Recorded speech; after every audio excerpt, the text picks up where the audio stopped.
Hi hello viewers, this is Raj. Welcome to Raj కొంత reviews. మీకు నా వీడియోస్ నచ్చినట్లయితే లైక్ చేయండి, షేర్ చేయండి, సబ్స్క్రైబ్ చేయండి, కామెంట్ చేయడం మర్చిపోవద్దు. మణికంఠను ఆడియన్స్ గెలిపించాల్సిన పని లేదు. కెలికి ఇదిగో హౌస్లో ఉన్న కోడినాగ్ బ్యాచ్ అంతా అతనిపై విషం చిమ్మేవాళ్లే గెలిపించేట్టుగా కనిపిస్తున్నారు. మణికంఠ సింపతి గేమ్ ఆడటం కాదు, అతని సింపతి గేమ్ని వీళ్ళే వర్కౌట్ చేస్తున్నారు. ఒక్కొక్కరు మణికంఠపై పడి మామూలుగా ఏడవడం లేదు.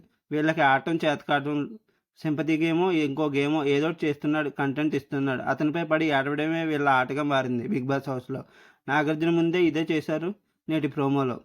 నన్ను చూసి ఏడవకురా, నీ ఏడిపై నా ఎదుగుదల, నీ ఏడిపై నాకు దీవెన. రోడ్డుపై వెళ్తున్నప్పుడు లారీలు, ట్యాక్సీలు, కార్లు వెనుక తరచుగా ఈ కొటేషన్ కనిపిస్తూ ఉంటుంది. అయితే ఈ కొటేషన్ బిగ్ బాస్ హౌస్లో మణికంఠకి వస్తుంది. ముఖ్యంగా నీ ఏడిపై నా ఎదుగుదల అనేది మణికంఠకి కరెక్ట్ యాప్గా అవుతుంది. అయితే ఇక్కడ అతని కోసం ఏడ్చేది ఒక్కరు కాదు, ఇద్దరు కాదు, హౌస్ మొత్తం అతను సేవ్ అవుతున్నాడని ఏడుస్తూనే ఉన్నారు. అతన్ని సేవ్ చేసేది ఆడియన్స్ అయితే వీళ్ళు మాత్రం ఆడియన్స్ నిర్ణయాన్ని కట్టుబడకుండా వాళ్ళ గోతిని వాళ్ళే తవ్వుకుంటున్నారు. ఇక నేటి ప్రోమోలో కూడా ఇదే అయ్యింది. నిజానికి శనివారం నాటి వీకెండ్ ప్రోమో మధ్యాహ్నం తర్వాత వస్తుంటుంది. కానీ ఆల్రెడీ షూట్ నిన్ననే కంప్లీట్ కావడంతో ప్రోమో తొందరగా వచ్చేసింది. అయితే ఈ ప్రోమోలో నాగార్జున ముందే మరోసారి హౌస్మేట్స్ని టార్గెట్ అయ్యాడు మణికంఠ. నిన్నటి ఎపిసోడ్లోనేమో హౌస్లో ఎవరి ఇష్టం అంటే ఆ లోపల మణికంఠపై విషం చిమ్ముతున్నా కూడా మణికంఠ అంటే ఇష్టం, ఇప్పుడిప్పుడే నచ్చుతున్నారని చెప్పారు. ఎందుకంటే అతన్ని ఆడియన్స్ సేవ్ చేస్తున్నారని, అతని క్లోజ్ అవుతున్నట్టుగా నటించారు. కానీ గంటల వ్యవధిలోనే మళ్ళీ మాట మార్చేశారు. హౌస్ మొత్తం మణికంఠ టార్గెట్ చేస్తూ మరోసారి విషం చిమ్మారు. ఇదే మీకు వైల్డ్ కార్డ్ ఎంట్రీలు లేకుండా చివరి రోజని హింట్ ఇచ్చారు నాగార్జున. ఆ తర్వాత మిర్రర్ గేమ్ ఆడించారు. ఒక్కొక్కరు 2 అద్దాలు తీసుకుని వాళ్ళలో నెగిటివ్ పాజిటివ్లు చెప్పమన్నారు నాగ్. విష్ణుప్రియ నిఖిల్ని అద్దంలో చూపించి చీఫ్ నుంచి దిగిపోయిన తర్వాత చిన్నపిల్లోళ్ళ కనిపిస్తున్నాడు అన్నది. దాంతో నాకు చీఫ్ నుంచి దిగిపోయిన తర్వాత, లేదంటే సోనియా వెళ్ళిపోయిన తర్వాత నుంచా అని పంచివేశారు. ఆ తర్వాత అబద్ధాల సత్యవతి యస్మి మరోసారి అది నోరా లేదంటే బోరా అన్నట్టుగా మళ్ళీ అబద్ధాలు ఆడింది. పృథ్వీ చీఫ్ అవ్వలేదని నబీల్ చీఫ్ అయ్యాడు దారుణంగా ఏడ్చింది.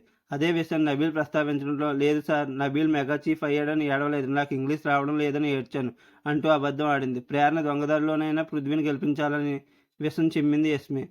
కానీ ఇప్పుడు మాత్రం తాను ఏడ్చింది అందుకు కాదు, ఇంగ్లీష్ కోసం అంటూ సొల్లు రీజన్ చెప్పింది అబద్ధాల సత్యవతి యాస్మి.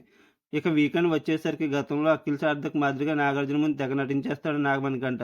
ప్రేరణతో స్టార్ట్ చేశారు నిఖిల్ని టార్గెట్ చేయడం.